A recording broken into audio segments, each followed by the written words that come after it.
Bonjour tout le monde. Alors ce matin, un constat, nous sommes bien peu de choses. Et oui les amis, d'habitude dans le monde, nous faisons comme si nous étions les maîtres des lieux et reconnaissons que c'est bien agréable. Nous nous baladons fièrement en territoire conquis, en confiance, comme le petit patron de l'usine au milieu de ses ouvriers. Nous faisons comme si le monde était un truc construit pour nous, qui était à nous et qu'on pouvait en faire ce qu'on voulait. C'est vrai que nous sommes hyper forts. En quelques siècles, nous avons soumis tout le monde, les dauphins, les baleines, les requins, les lions, les pumas, les éléphants, les loups. Si on a envie, nous pouvons tuer tous ces trucs juste pour le fun, pour en faire des tapis, des descentes de lit, ou bien on peut les épargner parce qu'on est sympa, ou bien on peut les mettre dans des eaux pour leur jeter des vieux bouts de pain en rigolant. Et t'as vu le gorille qui se gratte le cul?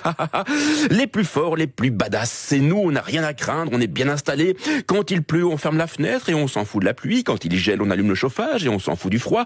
Quand il fait un peu chaud, on conditionne l'air et on s'en fout du chaud. On a l'eau courante, l'électricité, le wifi, les forêts ne sont plus impénétrables, les océans ne sont plus insondables, les sommets ne sont plus infranchissables, on assèche les lacs, on détourne les fleuves, les montagnes, ça va faire du ski, les îles du bout du monde sont des clubs de vacances, on fait tout ce qu'on veut, comme on veut, nous pouvons bouffer tout le monde et tout le temps, des vaches, des cochons, des poissons, des coquillages, des oiseaux, on peut tous les bouffer, morts ou vifs, crus ou cuits, et des fraises en hiver, et des kiwis à la Noël, et des kakis pour le samedi, des ananas pour la Saint-Nicolas, des avocats, du cacao, du chocolat par kilo, et du lundi au vendredi, des litchis dans le pique-nique du petit. Franchement, on est vraiment les maîtres du monde, le sommet de la pyramide, on a gagné la loi du plus fort, on a construit des avions, des bagnoles, des fusées, on invente des religions, des systèmes politiques, des systèmes économiques, reconnaissant qu'on ne se prend carrément pas pour de la merde, et puis soudain, il est là, le voilà, messieurs, dames, son excellence, Covid-19.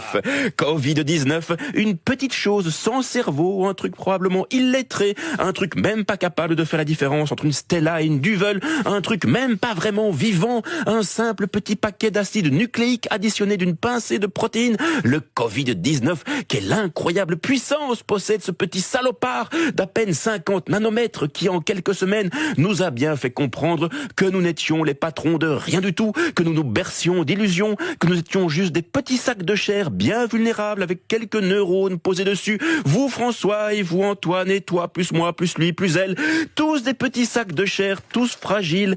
Le Covid-19, ce petit machin qui n'a ni main, ni pied, ni nez, ni aucune relation au placé, qui pourtant a réussi à faire baisser la pollution, à déstabiliser notre économie, à accélérer la formation d'un gouvernement fédéral en Belgique. Le Covid-19, une belle petite ordure aveuglément démocrate, capable de s'installer avec le même plaisir dans un organisme de riches ou de pauvres, de gauche ou de droite. L'évasion fiscale ne sert à rien pour lui échapper, ni une carte platinium, ni un exil dans un chalet à Megève, ni un peloton de gendarmerie. Le Covid-19, il se fiche des frontières, il fait comme s'il n'existait pas, il est indifférent aux législations, aux visas, aux douanes, il ne donne aucune suite aux convocations de l'office étranger, il ne tient compte d'aucune circulaire, d'aucun mot d'ordre, d'aucun discours, d'aucune menace. Faites feu sur un Covid-19, il ne sentira rien, il n'y a même pas moyen de le laisser se noyer dans la Méditerranée, pas moyen de le laisser pourrir dans les camps de transit, pas moyen de l'affamer, de l'effrayer, de l'intimider. Le Covid-19, une raclure qui n'a pas d'autre idéologie que celle de sa propre reproduction.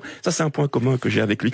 Mais le plus fort, c'est qu'il est même capable de faire changer d'avis les plus résolus de nos politiques, pas plus tard qu'avant-hier. David Clarinval, ministre fédéral et maire du budget, a tenu sur cette antenne des propos gauchistes. La santé doit primer sur l'économie. La santé doit primer sur l'économie. Prenez note de cette phrase aujourd'hui. Elle servira lorsqu'il s'agira de parler de pénibilité, de congés, de supplémentaires, de sécurité sociale, de financement des hôpitaux, de remboursement des frais médicaux et de tous ces trucs qui n'étaient pas trop prévus au programme. Bon, à la semaine prochaine.